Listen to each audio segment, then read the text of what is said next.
Un legado de poder y riqueza. La Iglesia Católica, una institución con miles de años de antigüedad, ha sido durante siglos un pilar de poder espiritual y también terrenal. Su historia está entrelazada con la historia de la humanidad, y su influencia ha moldeado civilizaciones enteras. Su influencia no se queda solo en la religión, sino que abarca desde la política hasta la economía de todo el mundo. Los líderes mundiales han buscado su consejo y apoyo, y sus decisiones han tenido repercusiones globales. Desde sus humildes comienzos hasta su posición actual como una de las instituciones más ricas del mundo, vamos a analizar cómo la Iglesia ha juntado y manejado su riqueza a lo largo de la historia. Cada etapa de su desarrollo ha sido marcada por eventos significativos que han contribuido a su acumulación de recursos. El Vaticano, la casa de la Iglesia Católica, es un tesoro de arte, historia y, por supuesto, riqueza. Sus museos albergan algunas de las obras de arte más valiosas del mundo, y sus archivos contienen documentos históricos invaluables. Pero ¿cómo logró la Iglesia tener tanta fortuna? ¿Qué estrategias y decisiones le permitieron acumular tal cantidad de recursos? Desde las donaciones de los creyentes hasta las inversiones inteligentes, la historia financiera de la Iglesia es tan complicada como su influencia en todo el mundo. Las donaciones han sido una fuente constante de ingresos, pero también han sabido invertir en propiedades y otros activos. Vamos a explorar el papel de la Inquisición y su impacto en las arcas del Vaticano. Este oscuro capítulo de la historia también tuvo implicaciones económicas significativas. También vamos a examinar las inversiones modernas del Vaticano, desde bienes raíces hasta acciones, y cómo éstas contribuyen a su riqueza actual. La Iglesia ha sabido adaptarse a los tiempos modernos, diversificando sus inversiones para asegurar su estabilidad financiera. Acompáñenos en este viaje fascinante para descubrir el poder económico oculto de la Iglesia Católica.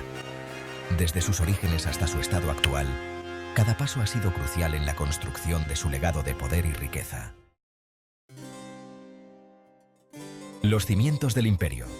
La acumulación de riqueza en la Edad Media. La Edad Media vio el rápido ascenso de la Iglesia Católica, no solo en términos de influencia espiritual, sino también en poder económico. La Iglesia se convirtió en una fuerza dominante, moldeando la vida cotidiana y las estructuras sociales de la época. Durante este tiempo, la Iglesia se convirtió en uno de los mayores terratenientes de Europa, acumulando grandes extensiones de tierra gracias a las donaciones de nobles religiosos y reyes que buscaban el favor de Dios. Estas donaciones no solo aumentaban el poder de la Iglesia, sino que también aseguraban la salvación espiritual de los donantes. Además de la tierra, la Iglesia obtenía dinero a través de diezmos, un impuesto obligatorio para todos los cristianos, que representaba una décima parte de sus ingresos anuales. Este sistema de recaudación de fondos era esencial para mantener la vasta red de propiedades eclesiásticas. Los diezmos se usaban para pagar la construcción y el mantenimiento de iglesias, el apoyo al clero y las obras de caridad. Las iglesias no solo eran centros de culto, sino también de educación y asistencia social. La venta de indulgencias también jugó un papel importante en la acumulación de riqueza durante la Edad Media. Estas indulgencias permitían a los fieles reducir el tiempo en el purgatorio, a cambio de contribuciones financieras, lo que incrementaba aún más los recursos de la Iglesia. El largo brazo de la fe. La Inquisición y su impacto económico. La Inquisición, un periodo oscuro y brutal en la historia de la Iglesia Católica, también tuvo un impacto considerable en su fortuna. Establecida en el siglo XIII para luchar contra la herejía, la Inquisición tenía el poder de quitarles los bienes a aquellos que eran declarados culpables. Las propiedades confiscadas, que iban desde tierras y negocios hasta obras de arte y libros, se convertían en propiedad de la Iglesia, enriqueciéndola aún más. La confiscación sistemática de bienes durante este periodo contribuyó significativamente al crecimiento de la riqueza de la Iglesia. Tesoros del Vaticano. Descubriendo las riquezas del Estado Pontificio. El Estado Pontificio, un territorio independiente gobernado por el Papa desde el siglo VIII hasta el siglo XIX, jugó un papel crucial en la consolidación del poder económico de la Iglesia Católica. Este Estado, que abarcó gran parte del centro de Italia, generó ingresos a través de impuestos, comercio y la explotación de recursos naturales. Las colecciones de arte del Vaticano que incluyen obras maestras de Miguel Ángel, Rafael y Leonardo da Vinci, son un testimonio del poderío económico del Estado Pontificio. La pérdida del Estado Pontificio en 1870, durante la unificación de Italia, fue un duro golpe para las finanzas del Vaticano. El Banco del Vaticano. Entre la fe y las finanzas. En el corazón del sistema financiero del Vaticano se encuentra el Instituto para las Obras de Religión, más conocido como el Banco del Vaticano.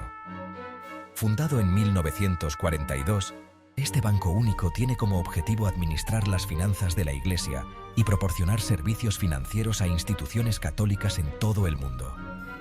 A pesar de su naturaleza discreta, el Banco del Vaticano ha estado envuelto en controversias a lo largo de su historia. Escándalos financieros, acusaciones de lavado de dinero y falta de transparencia han manchado la reputación del banco y generado dudas sobre sus prácticas. Inversiones sagradas. Los activos globales de la Iglesia. Más allá de las murallas del Vaticano, la Iglesia Católica posee una cartera de inversiones global que abarca desde bienes raíces hasta acciones en empresas multinacionales. Se estima que la Iglesia es dueña de millones de hectáreas de tierra en todo el mundo, incluyendo tierras de cultivo, bosques y propiedades en ciudades. Además de las inversiones inmobiliarias, la Iglesia invierte en los mercados financieros, comprando y vendiendo acciones y bonos de empresas que se consideran éticas y socialmente responsables. La falta de transparencia sobre la naturaleza y el alcance de estas inversiones ha generado críticas y peticiones de mayor claridad. Más allá de las paredes del Vaticano, la riqueza en templos y diócesis. La riqueza de la Iglesia Católica no se limita solo al Vaticano. Templos, catedrales y diócesis en todo el mundo poseen tesoros artísticos, propiedades inmobiliarias y otros activos que contribuyen a la riqueza global de la Iglesia. Las diócesis obtienen ingresos a través de donaciones de los fieles, colectas durante las misas, alquileres de propiedades y subvenciones del Vaticano. La necesidad de una mayor transparencia y rendición de cuentas en la gestión de los recursos financieros a nivel diocesano se ha vuelto cada vez más urgente. El precio de la santidad. Controversias sobre el uso de las riquezas. La inmensa riqueza de la Iglesia Católica no está libre de controversias. Los críticos argumentan que la opulencia del Vaticano y la riqueza acumulada por la Iglesia contrastan con el mensaje de Jesucristo de pobreza y humildad. La disparidad entre la riqueza de la Iglesia y la pobreza que afecta a millones de personas en todo el mundo genera preguntas sobre la distribución justa de los recursos y la responsabilidad social de la Iglesia. Filantropía y caridad, el otro lado de la moneda. La Iglesia Católica ha sido una fuerza significativa en la provisión de ayuda a los más necesitados. A pesar de las controversias y críticas que enfrenta, es importante reconocer el papel fundamental que juega la Iglesia Católica en la provisión de servicios sociales y ayuda humanitaria en todo el mundo. Su impacto es profundo y extenso. A través de una red global de organizaciones benéficas, hospitales, escuelas y programas de desarrollo, la Iglesia brinda asistencia a millones de personas necesitadas, sin importar su religión o creencias. Estas iniciativas no solo proporcionan ayuda inmediata, sino que también promueven el desarrollo sostenible. Caritas Internationalis, una unión de organizaciones católicas de ayuda humanitaria, opera en más de 200 países y territorios, proporcionando ayuda de emergencia, desarrollo a largo plazo y defensa de la justicia social. Su labor es vital en tiempos de crisis. Los ingresos generados por las inversiones de la Iglesia y las donaciones de los fieles financian en parte estas actividades caritativas. Sin estas contribuciones, muchas de las obras de caridad no serían posibles. Transparencia y rendición de cuentas. Un llamado a la Iglesia del siglo XXI. En un mundo cada vez más globalizado y conectado, la Iglesia Católica enfrenta el reto de adaptarse a las demandas de transparencia y rendición de cuentas. El Papa Francisco ha impulsado reformas dentro del Vaticano, incluyendo la creación de una Secretaría de Economía para supervisar las finanzas de la Santa Sede y la implementación de estándares internacionales de contabilidad y auditoría. La transparencia financiera es esencial para la credibilidad de la Iglesia en el siglo XXI. La apertura sobre sus finanzas, la publicación de informes financieros claros y auditados y la cooperación con las autoridades financieras internacionales son pasos cruciales para recuperar la confianza pública. Conclusión. El futuro del poder económico del Vaticano. El poder económico de la Iglesia Católica, forjado a lo largo de siglos de historia, sigue siendo un tema complejo y con muchas caras.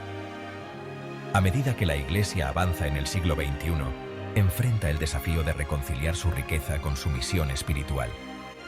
La transparencia financiera, la rendición de cuentas y la administración responsable de los recursos son esenciales para mantener la confianza de la gente. Solo a través de un compromiso genuino con la transparencia, la responsabilidad y la compasión, la Iglesia podrá asegurar que su riqueza se convierta en una fuerza para el bien en el mundo.